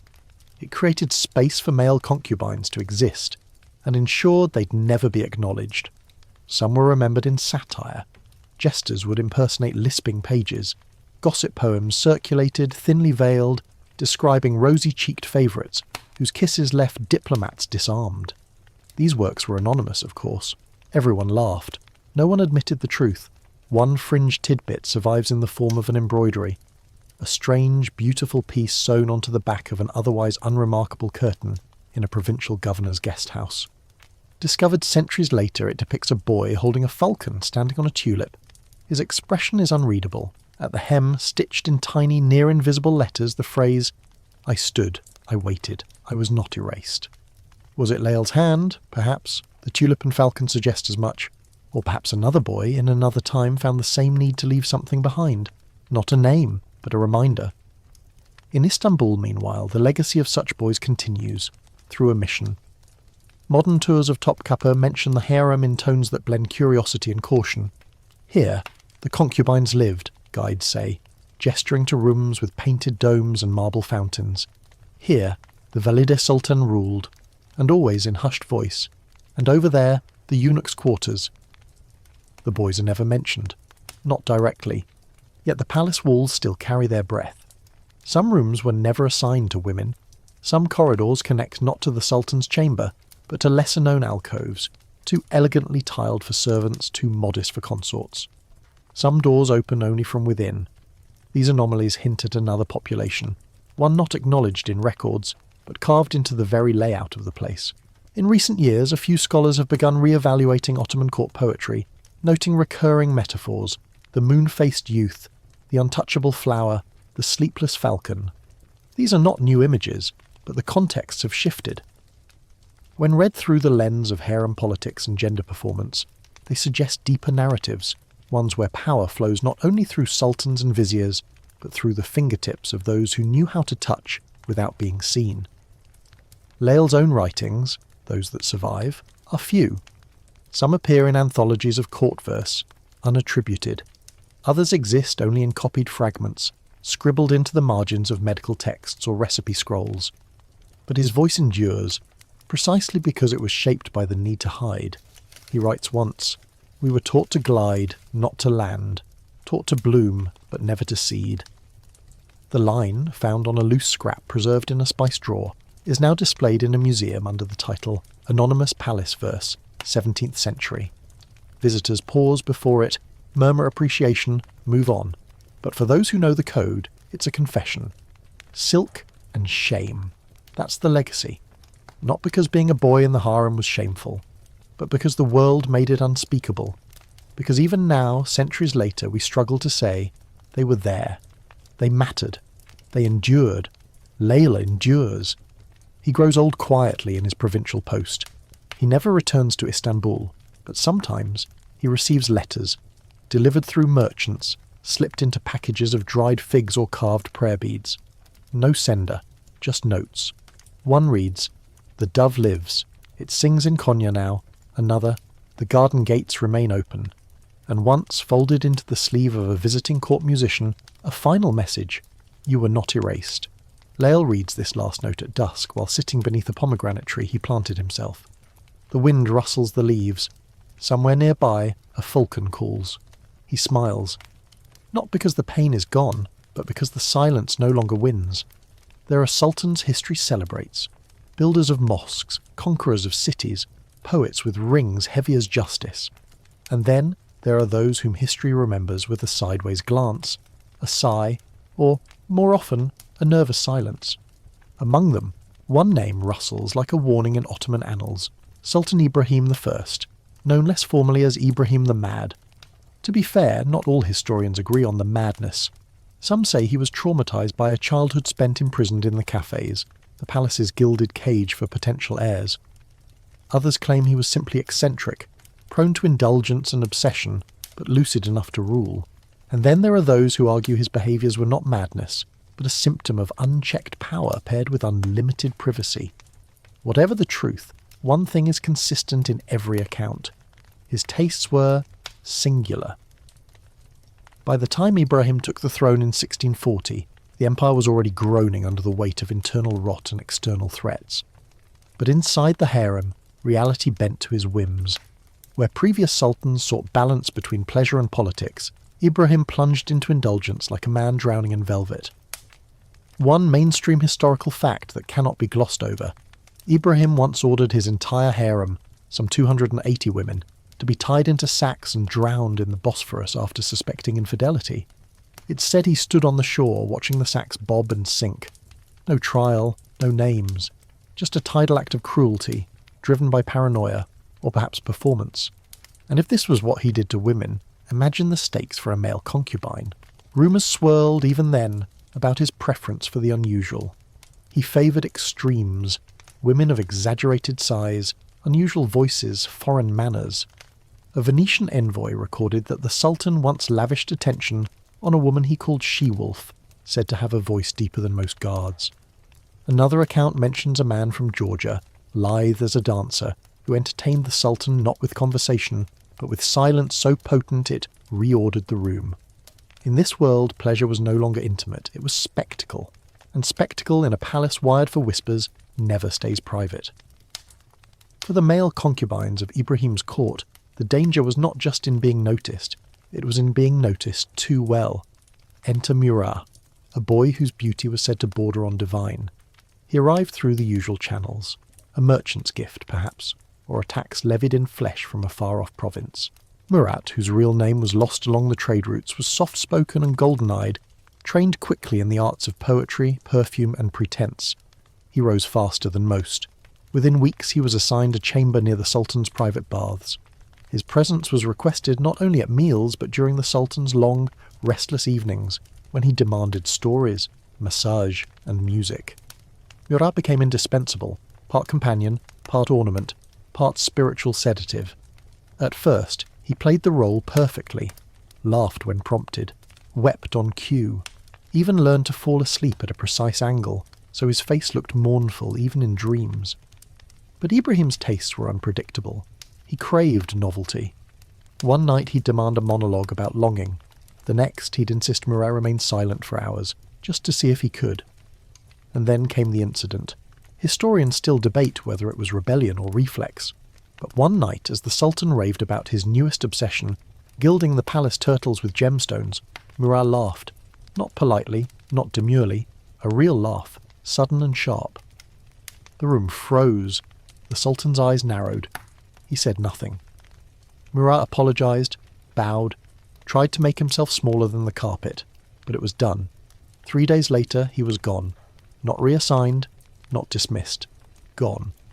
One fringe account from a harem bath attendant's great-granddaughter suggests Murat was sewn into a mattress and dumped into the sea, his final resting place embroidered with motifs of lions and tulips. Another theory says he was quietly relocated to a monastery in the interior, where his tongue was removed for his own peace. We'll never know. What we do know is that his name vanished from the palace ledgers the same week, and still the Sultan's excesses grew. He commissioned perfume blends so potent they made his ministers dizzy, ordered curtains stitched with verses from his dreams, created a private aviary in the harem where birds wore miniature jewellery. He demanded his attendants, male and female, speak only in rhyme for a full month. Those who failed were whipped, not publicly, but within rooms where no one could hear their screams over the music. Lael, who by then had already departed the palace, heard of these things from afar. Letters reached him in roundabout ways, through perfume merchants, wandering poets, diplomats pretending not to gossip. He read them with a sinking heart, not because he pitied the Sultan, but because he recognised the slope. When indulgence becomes paranoia, when privacy turns to delusion, the harem transforms from sanctuary into trap. One mainstream Ottoman record notes that Ibrahim's own family began to fear him. The Valid Sultan, his mother, once his shield, could no longer justify his behaviour. Ministers plotted, officials whispered, and eventually a decision was made. In 1648, Ibrahim was deposed, not by foreign invaders, not by angry mobs, but by his own court. His brother took the throne. Ibrahim was strangled in his cell, wrapped in the sash of his own silk robe, a bitter symbol of the life he'd built in threads and fantasy. And the harem, it shuttered, slowly, quietly. Many concubines were reassigned. Others married off, exported to loyal families in the provinces. Male attendants, especially those associated with Ibrahim's more eccentric years, were removed with even less ceremony. One record lists 5 names under a single heading, unsuitable for further service. Another simply reads, returned. Returned to where? No one says. Perhaps to the streets, perhaps to the baths, perhaps to memory. Historians still argue whether Ibrahim's death was justice, necessity, or mere clean-up. But few debate the consequences for those who served closest to him. The harem, once a machine of influence, was now seen as a liability. A new order arose, stricter, more hierarchical, less tolerant of personal advisers who wore earrings and spoke in verse. The age of the shadow concubine was fading, and yet they lingered. Not always in the palace, not always in person, but in the archives, in the odd annotations beside military orders, in the poems that still circulate among courtly circles, always attributed to anonymous 17th century. In the perfume recipes that call for impossible ingredients, tears of mint, silence of clove, breath of tulip. Their ghosts are still fragrant. Their footsteps still echo in the silence between protocol and desire. They never intended to be legends. The boys of the harem weren't planning escapes or plotting revolutions, not at first. Their world was too tightly woven, each step watched, each breath scented and monitored. Freedom wasn't a destination, it was a rumour. Yet, for a rare few, the dream of escape simmered quietly beneath silken obedience. And when escape happened, it was never grand. It was quiet, fragmented, perilous. It was tunnels, disguises, and false names. It was a slipper left behind not in haste, but because it would have slowed them down. The first known attempt, now passed into court folklore, involved a concubine named Cem. He was known for his voice, clear as crystal, haunting as dusk, and his uncanny ability to mimic court officials. His imitations brought laughter, then whispers, then danger. By the time the Sultan summoned him for a 4th night in a row, Cem knew his charm had become suspicion. So he disappeared. Disguised as a laundry boy, he hid among the linens ferried to the palace bathhouse.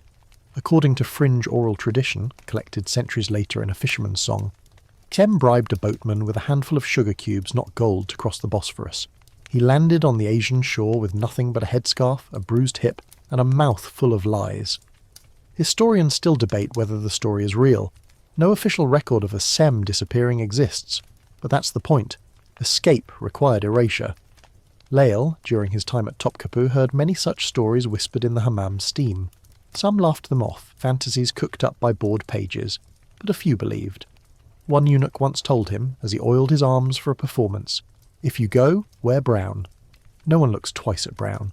Most didn't dare try. The risks were monumental. The harem wasn't just a prison, it was a pressure chamber. Leaving wasn't only escape, it was treason. And not just against the Sultan, but against the entire empire's illusion of control. One mainstream historical fact rarely discussed in textbooks. The harem had no outer locks, no bars on the windows. Its control was psychological, routine, surveillance, and the constant presence of eunuchs who, though unarmed, wielded power sharper than blades. A concubine didn't stay because he had to. He stayed because the idea of leaving was more terrifying than staying. Still, some did. In 1682, a palace register notes a missing pageboy. His name, Amin, appears only once, then is crossed out in red ink. No reason given, no reassignment, just removed. But in the same year, a manuscript appears in a coastal monastery, a collection of love poems signed A.S. The verses speak of a palace, of rooms gilded with silence, of a master whose eyes changed with the moon. Scholars noticed the connection. No one confirmed it. Another tale, more dramatic, comes from a court painter's diary. He describes a concubine escaping during a masquerade festival, wearing a borrowed janissary uniform. According to the painter, the boy walked straight out the front gate at dawn, head high, face unshaven. The eunuchs assumed he was a newly transferred guard. He was never seen again. This story became legend, retold by pages in sing-song rhyme. He wore no veil, no perfume's trace, just courage carved across his face. He walked like wind, he spoke no lie, and vanished as the sun climbed high. But perhaps the most fascinating escape story of all is one that was never spoken aloud. Not until years after Lael had left the palace. It involved a concubine named Salih, slender and sharp-eyed, whose specialty was scent. Salih could identify 30 types of rosewater blindfolded, and once claimed to have mixed a fragrance that made the Valide Sultan weep. He was delicate, but meticulous, and he watched everything. Salih's plan wasn't dramatic, it was surgical. First, he feigned illness, not dramatically, just a touch of weakness. He was reassigned to light duties. Then, he volunteered to help catalogue the spice stores. It gave him access to traders, to movement logs, to timing. Over 6 months he built a disguise, not a costume but a new life. He invented a merchant cousin in Edirne, forged letters, created an alias. He left one morning carrying a bundle of cinnamon and crushed jasmine, walking alongside 2 real traders. His absence was noted only 2 days later. By then, the trail was cold. What makes Salih's story unique is that he left behind a letter, not in the harem, but in a mosque library in Bursa. It was found stuffed inside a copy of Rumi's Masnavi, and it reads, "To be chosen is not always a blessing. To be touched is not always love. I have given years to a palace that never knew my name. I leave not in anger, but in truth. Tell no one. Remember everything." Whether the letter is authentic or not, no one can say, but it lives in archives now, filed under anonymous late 17th century. Lael, years into his quiet provincial life, heard Salih's name whispered once by a merchant's wife visiting from Istanbul. She'd heard it from her cousin, whose husband had worked in palace logistics. "He escaped with nothing," she said, "and opened a perfumery near Aleppo. They say his scents made generals weep." Lael said nothing. But that night, he opened his drawer and sniffed the tulip-shaped talisman Kadir had once given him. Even those who don't run still remember how. Because for every escape, successful or not, something changed in the palace. Security tightened, schedules shifted, eunuchs were rotated more frequently. But the more the court tried to seal its walls, the more the whispers multiplied. Historians still argue whether the harem was truly impenetrable. The walls were thick, yes, the eyes constant. But no system is perfect, and in those imperfections a few slipped through, not all to freedom. Some were caught. A boy named Hassan was found halfway down a tunnel that connected the palace kitchens to the city's cisterns. His body was returned without ceremony. The official cause, accidental misplacement. The truth, he almost made it. Another boy, Youssef, disguised himself as a travelling musician. His lute playing was flawless, his act convincing. Until he reached a border checkpoint where a former janissary recognised him. Yusef was returned, but not to service. His name was removed from all ledgers, a silence deeper than punishment. And yet, despite the risks, they tried. Not just for freedom, but for something harder to name. Some ran toward family they barely remembered, some toward anonymity. Some simply wanted to breathe air that wasn't scented, to walk without being watched, to exist as themselves. And in doing so, they challenged the very purpose of the harem. Because the harem was more than a place, it was an idea. That beauty must be contained. That devotion must be silent. That those who pleased the powerful had no need for autonomy. Escape said otherwise. So even if they didn't succeed, even if their names were scratched out or never recorded at all, they left a mark. A crack in the marble, a thread pulled from the tapestry, a reminder that silk can rip. And for those who remained, like Lael, the stories of escape weren't just fantasy, they were proof. Proof that it was possible, however rare. That somewhere, someone once walked through the gates and kept walking, and never looked back. In the heart of Topkapi Palace, where mosaics shimmer like frozen moonlight and fountains still murmur beneath archways, lies a place most visitors barely notice, the hammam, the palace bathhouse.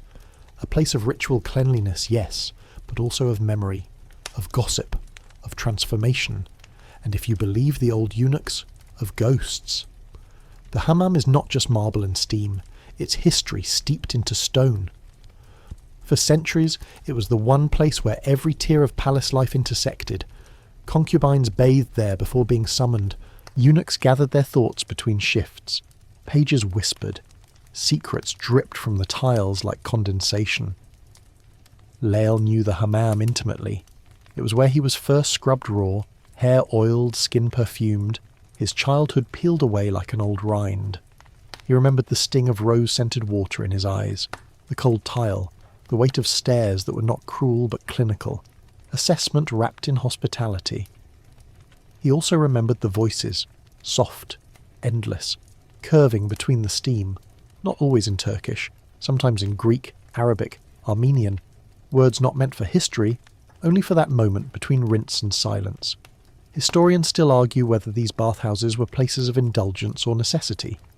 The truth, as usual, is both. For male concubines, the hammam was a daily ritual of both submission and survival.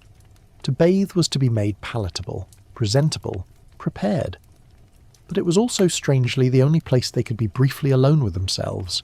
Nakedness in the harem was never casual. A concubine's body belonged to the empire.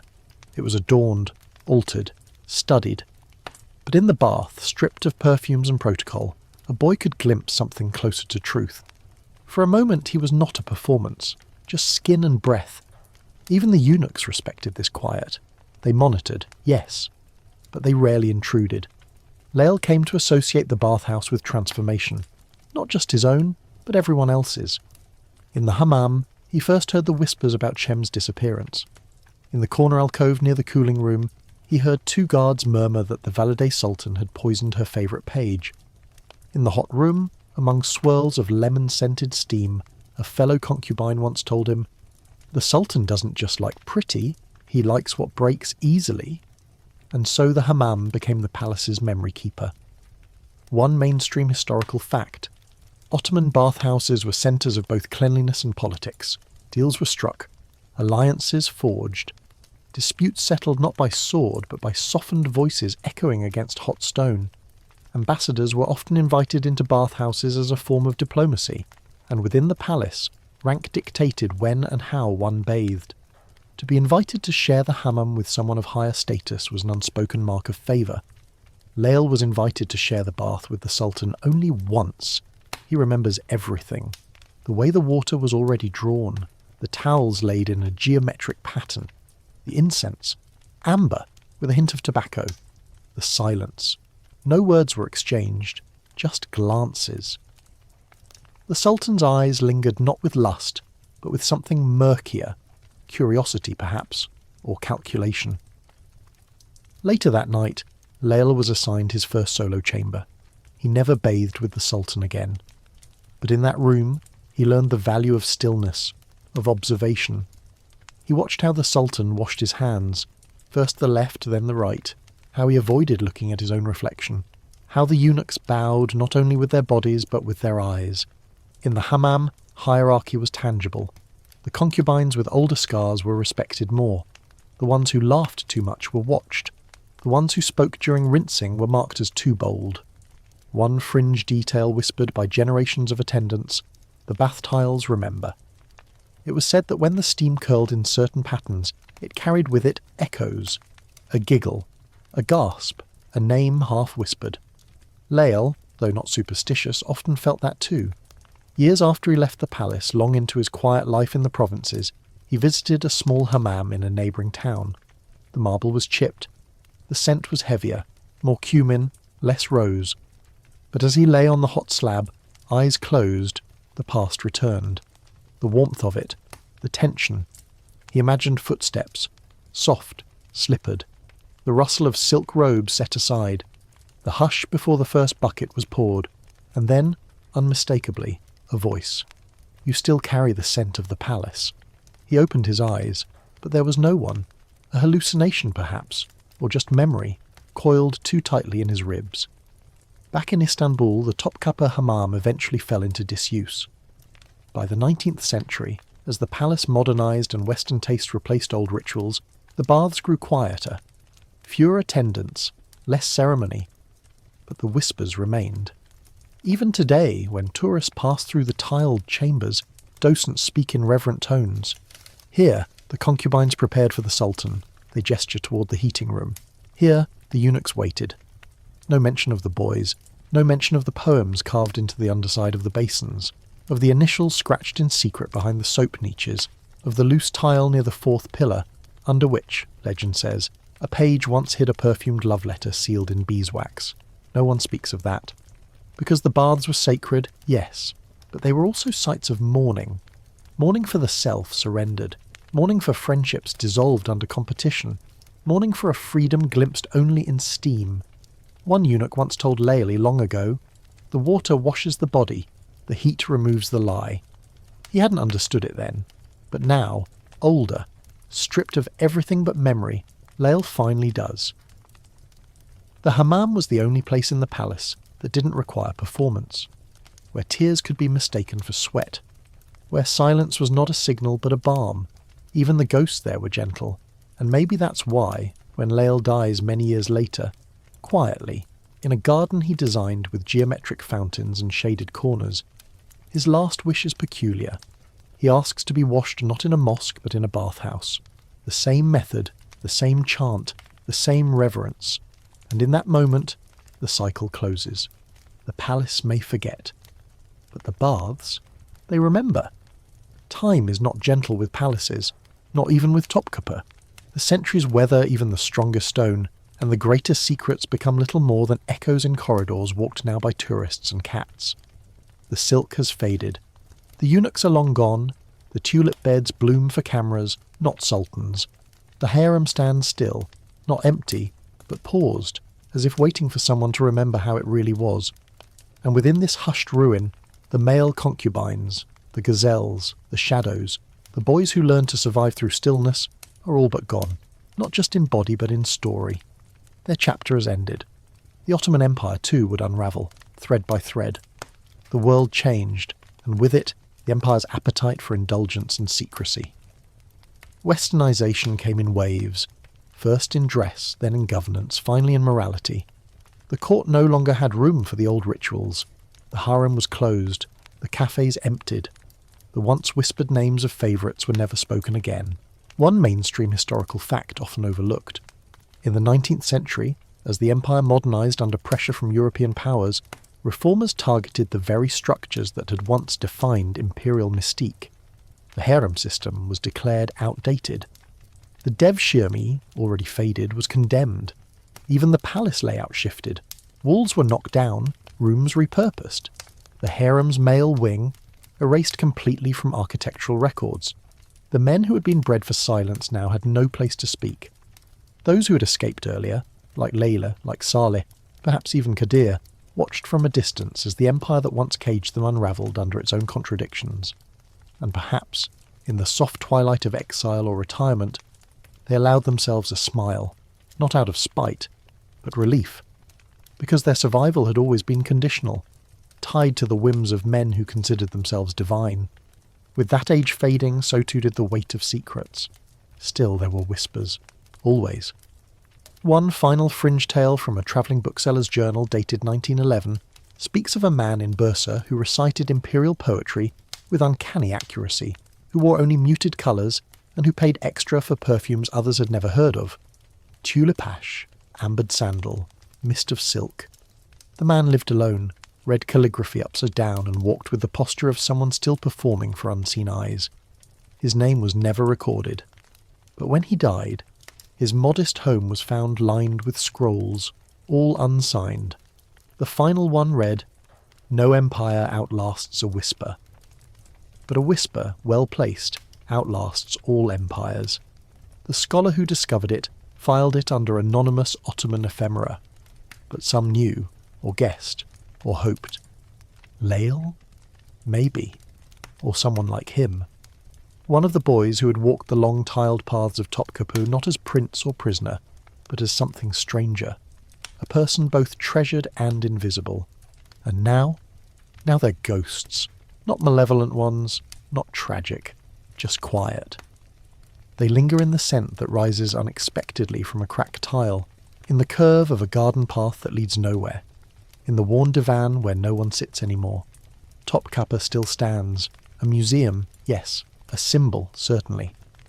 But also, unknowingly, a mausoleum for boys the world refused to name.